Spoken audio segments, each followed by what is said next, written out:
খেলার আগেই আর্জেন্টিনা বনাম পেরু ম্যাচের ফলাফল ফাঁস করল জ্যোতিষী বিড়াল। কোপা আমেরিকায় গ্রুপ পর্বে নিজেদের তৃতীয় ও শেষ ম্যাচে পেরুর বিপক্ষে মাঠে নামতে যাচ্ছে আর্জেন্টিনা। আগামীকাল 30 জুন বাংলাদেশ সময় ভোর 6টায় পেরুর মুখোমুখি হবে তিনবারের বিশ্ব চ্যাম্পিয়নরা। এর আগে নিজেদের প্রথম ম্যাচে 2 জয় নিয়ে ইতিমধ্যে কোয়ার্টার ফাইনাল নিশ্চিত করেছে লিওনেল মেসিরা। পেরুর বিপক্ষে আর্জেন্টিনা খেলবে গ্রুপ চ্যাম্পিয়ন হওয়ার জন্য। এদিকে পেরুর বিপক্ষের এই ম্যাচে লিওনেল মেসিকে পাচ্ছে না আর্জেন্টিনা। এই ম্যাচে বিশ্রামে থাকবেন আর্জেন্টাইন অধিনায়ক। অন্যদিকে আর্জেন্টাইন কোচ লিওনেল স্কালোনিকে এক ম্যাচের জন্য নিষিদ্ধ করেছে কনমেবল। কানাডার বিপক্ষের ম্যাচে দ্বিতীয়ার্ধে মাঠে দেরি করে নামার কারণে এই নিষেধাজ্ঞার মুখে পড়েছেন লিওনেল স্কালোনি। পেরুর বিপক্ষের এই ম্যাচে সাইডলাইনে তাকেও পাচ্ছে না আর্জেন্টিনা। এর আগে পেরুর বিপক্ষে মোট 57 বার মুখোমুখি হয়েছে আর্জেন্টিনা, যেখানে আলবিসেলেস্তারা জিতেছে 36 বার, পেরু জয় পেয়েছে 7 বার, বাকি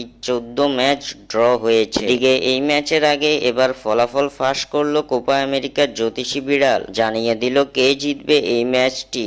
জ্যোতিষী বিড়ালের সামনে দুই দেশের পতাকা রাখা হয়েছিল, যেখানে জ্যোতিষী বিড়াল বেছে নিয়েছে আর্জেন্টিনাকে। পেরুর বিপক্ষে জয় পাবে আর্জেন্টিনা, জানিয়ে দিল জ্যোতিষী বিড়াল।